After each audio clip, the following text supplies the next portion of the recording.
Voilà, bonsoir. Donc moi je me présente, Julia Pierre Van de Clee, je suis installé dans la région liégeoise. Je vais donner beaucoup moins de chiffres que mes prédécesseurs, ça va faire un petit peu du bien, parce que c'est vrai qu'il y avait beaucoup d'informations. Ici, on va être plus sur une réalité de terrain.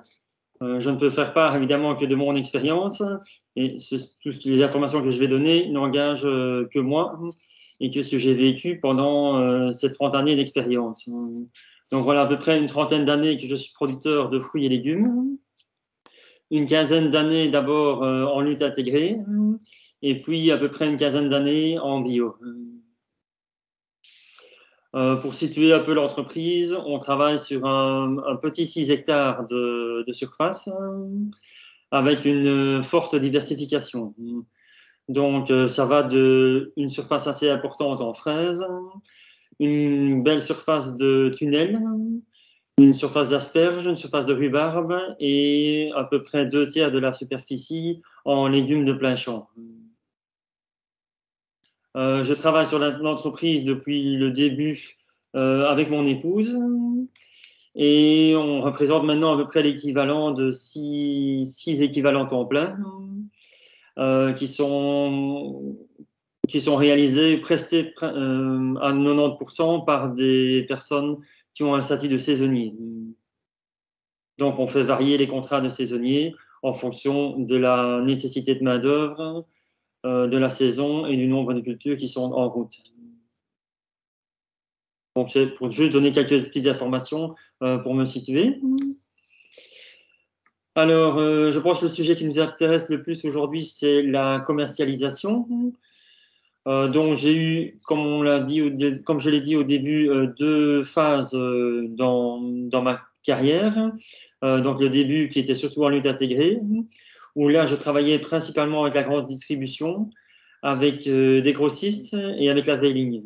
Et j'avais à cette époque-là très peu de ventes directes. La vente directe qui était ici au magasin était exclusivement réservée au mois de mai et juin sur des ventes de fraises. Mais les légumes que je faisais le reste du temps étaient commercialisés via des grossistes et la grande distribution. Alors après cette période-là, donc j'ai commencé le bio. Le bio, je l'ai commencé également pour la grande distribution. Donc on a abordé le bio avec la production de chicons. C'était un manque assez important à l'époque. Il manquait beaucoup de production de chicons bio. Et donc, j'ai mis un peu les pieds dans ce créneau commercial comme ça. Et puis, très logiquement et assez rapidement, toute l'entreprise est passée en production biologique. On a essayé aussi petit à petit de s'écarter de la grande distribution parce que je n'ai pas une entreprise avec une taille suffisamment grande et des reins financiers suffisamment solides pour pouvoir jouer dans cette cour-là. Et donc, on s'est rabattu et s'est réorienté vers des grossistes bio wallons, notamment principalement Interbio, dont on a parlé dans l'exposé précédent, avec qui on a eu une très belle collaboration et on a pu faire développer de belles choses. Euh, donc ça a duré, je vais dire, à peu près 6-7 ans. Et puis après, on a voulu commencer à être plus maître de notre commercialisation. Euh, Être, enfin voilà, moins subir les aléas du grossiste et les variations de prix qu'il imposait, parce que là, il n'y a pas beaucoup de discussion sur le prix. C'est surtout eux, en fonction du prix du marché, qui nous proposent un prix. Donc, on a voulu essayer de sortir de ce système qu'on maîtrise très peu en développant notre point de vente à la maison. Donc là, évidemment, je me suis mis à produire de manière beaucoup plus diversifiée. Au départ, c'était sur quelques cultures. On avait peut-être 5-6 cultures différentes, mais évidemment en quantité significative. Alors qu'ici, maintenant, avec le projet de vente à la ferme, on est sur un panel complet de production. Donc, je fais absolument tous les légumes qu'on peut faire en Belgique, mais avec évidemment des quantités moindres. Donc, d'où vient d'ailleurs le nom de notre magasin. Nous appelons Au rythme des saisons. Donc, il faut vraiment faire directement comprendre aux clients qu'il ne va pas venir chez nous avec une liste de courses et espérer trouver tout ce qu'il souhaite, mais il doit plutôt faire l'inverse, il doit faire l'effort de venir voir ce qu'il y a dans le magasin ce jour-là et de créer ses repas et de faire ses courses en fonction. Évidemment, il faut quand même avoir un beau panel de légumes. On ne peut pas se dire on a 10 légumes dans un coin et avec ça, les clients vont être contents et vont avoir envie de revenir. Donc ici, on travaille sur une cinquantaine de légumes au total sur l'année qui marquent bien les saisons et qui font varier notre étalage justement pour la ménagère. Donc, quand on a commencé notre vente directe à la maison, j'avais quand même gardé les grossistes avec moi, hein, parce qu'on ne peut pas passer non plus d'un créneau commercial à l'autre. Comme ça prendrait beaucoup trop de risques. Donc, j'avais gardé les acquis intéressants hein, au niveau des grossistes et on développait petit à petit notre magasin sur le côté. Puis alors, on a été repéré assez rapidement par les magasins des petits producteurs.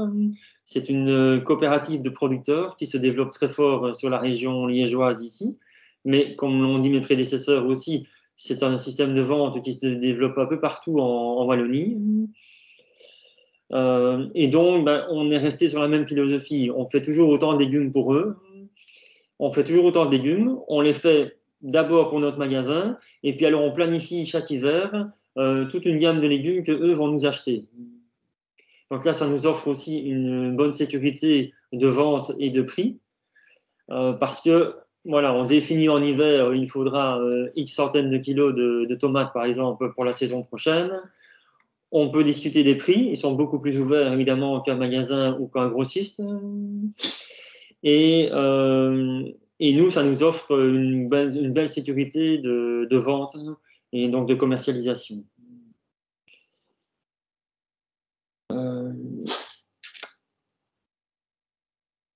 Je cherche un petit peu sur quoi rebondir. Donc voilà. Et alors bon, actuellement, la tendance, bon, on a eu une année extraordinaire, l'année 2020 au niveau du Covid où les ventes ont explosé.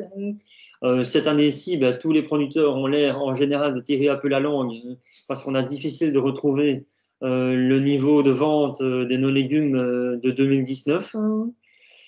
On ne sait pas où est passée notre clientèle actuellement. C'est pas la catastrophe. On est toujours là. On est en train toujours là demain. Mais voilà, il faut se rendre compte qu'il y a plein de choses qui changent au niveau des manières d'acheter de nos clients. Et on ne comprend pas toujours ce qui se passe. En tout cas, actuellement, il y a un gros questionnement au niveau de la profession. Donc il faut peut-être innover. Il y a sûrement des réactions qu'on va devoir avoir. Nous, on est en train de fort réorganiser notre plan de culture. On va prendre autant de risques pour l'année prochaine parce qu'on voit que les débouchés ont l'air d'être un peu diminués par rapport à ce qu'on a connu dans les années passées. Que dire de plus bon, voilà, on n'est pas forcément déjà à la conclusion, mais j'avais essayé de synthétiser quelques points importants sur lesquels j'ai envie d'attirer l'attention de nouveaux maraîchers. Je pense que la première chose pour un nouveau maraîcher, c'est de définir un projet. D'abord, son projet idéal, ce qu'on voudrait bien réaliser, même si au départ c'est un petit peu utopique ou quoi, mais essayer de se dire, voilà, moi, mon objectif, c'est d'aller dans cette direction-là. Que ça soit de la transformation, de la production de légumes, est-ce qu'on fait des légumes diversifiés, est-ce qu'on se spécialise? Donc, voilà, il faut d'abord un projet. Alors, oui. Alors donc, par rapport à ce projet-là, c'est intéressant d'aller rencontrer d'autres maraîchers qui travaillent autour de vous, s'il y en existe déjà, pour un peu connaître d'abord un peu leur histoire et avoir un peu leurs recommandations sur les points minimums ou ce qui serait vraiment nécessaire pour démarrer. Moi, je l'ai fait en début de carrière et ça m'a quand même beaucoup aidé. Quand j'ai commencé ma carrière par les fraises, c'est d'ailleurs toujours resté le fil conducteur de l'entreprise, la production de fraises. Et je me souviens très bien avoir été voir plusieurs producteurs locaux ici de fraises.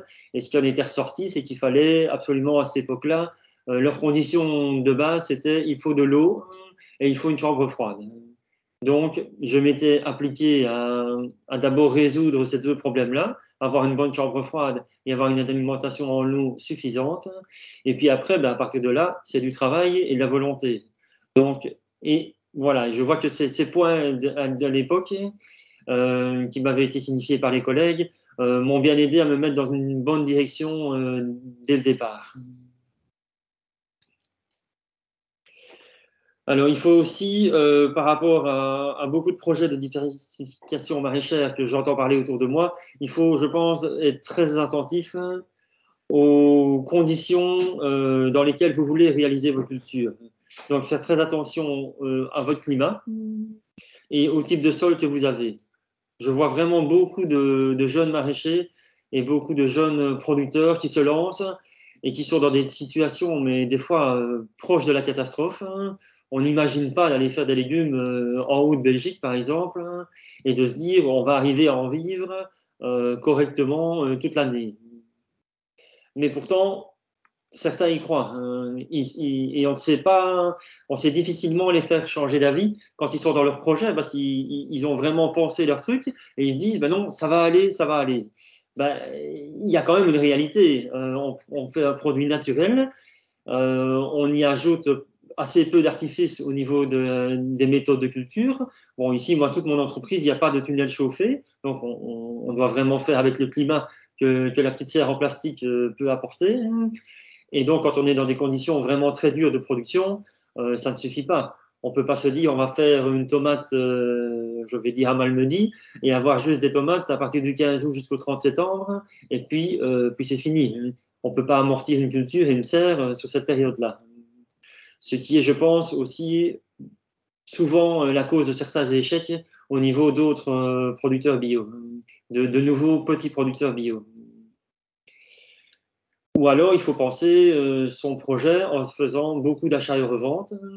Et donc là, ça peut être un point qu'il faut développer, mais qu'il faut aborder et qu'il faut pouvoir résoudre dès le départ de son projet. On fait un peu de maraîchage, on fait le maraîchage qui correspond à sa région, et puis le reste du maraîchage, on va le chercher à l'extérieur. Parce que ça ne sert à rien de se battre contre le climat ou contre la nature. On ne peut pas tout produire partout.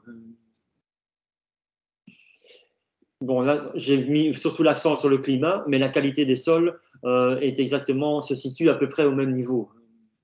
On peut pas, il y a des sols qui correspondent très bien à la production de légumes et d'autres où c'est vraiment très compliqué. Alors, étant déjà dans un secteur difficile au niveau rentabilité, oui, et pour trouver son équilibre et avoir un revenu suffisant, si en plus on se met dans des conditions très laborieuses dès le départ, je ne veux pas dire qu'on est voué à l'échec, mais en tout cas, on se pénalise déjà très fort. Donc, après avoir analysé la situation climatique et la situation du sol, il faut voir aussi ce qu'on est prêt à faire de sa vie. Mon épouse et toute ma famille autour de moi vous en parleront très bien. Il faut voir jusqu'où on est disponible et jusqu'où on peut aller en heures de travail dans sa semaine pour arriver à mener à bien ces cultures. Moi, ici, je vis sur mon entreprise, je dors sur place, heureusement, parce que des fois, on a difficile d'arriver à trouver des heures de sommeil. En été, les journées sont longues. Donc, comme j'ai toujours, c'est toujours un mot que j'utilise assez souvent, moi j'ai vraiment l'impression de faire un sacerdoce. Il faut vraiment adorer et aimer ce qu'on fait pour pouvoir le faire comme il faut, que ça se ressente à travers notre production et que les clients soient satisfaits et ressentent vraiment cet amour qu'on met au travail. Mais il y a pas de samedi, il n'y a pas de dimanche à certains moments de l'année et il y a peu de périodes pour récupérer. Donc, il faut vraiment être prêt à se donner et il faut aussi que la famille autour de soi participe à l'activité. Moi, j'ai une grande chance d'avoir mon épouse avec moi. Vous m'entendez bien?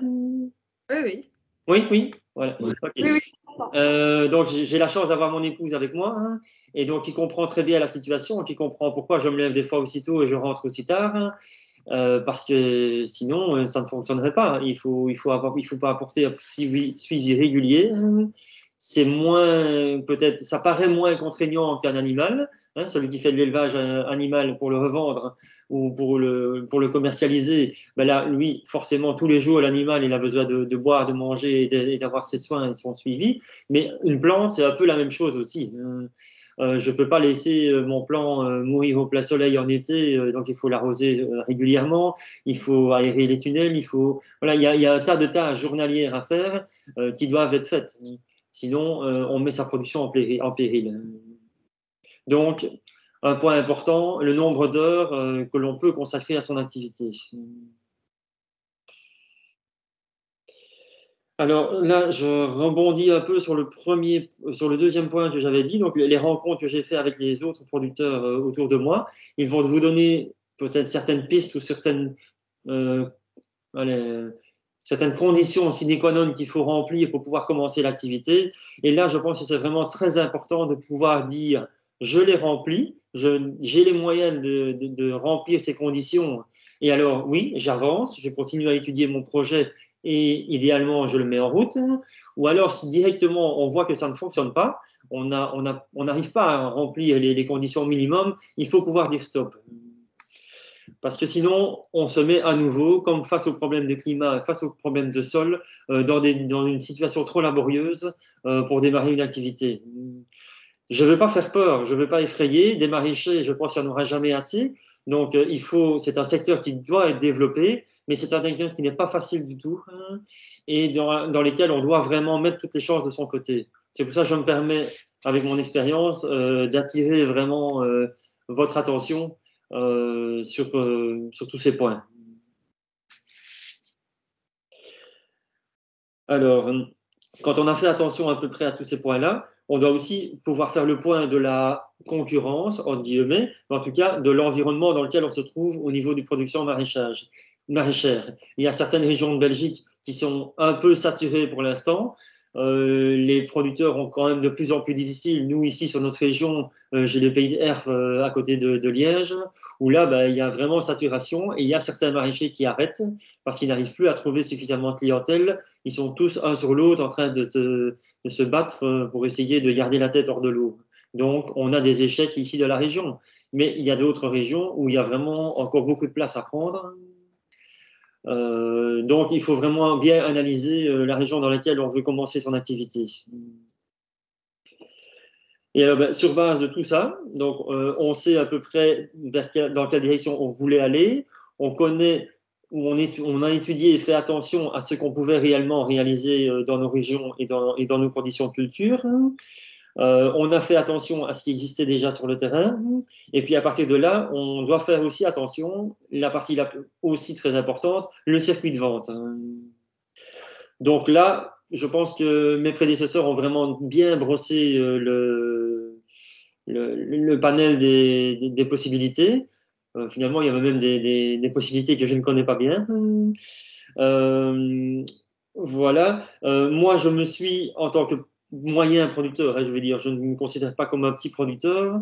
On a quand même quelques hectares de culture, mais en tant que moyen producteur, sur une moyenne surface, je ne vise pas la grande distribution. Je ne vise le moins possible le grossiste.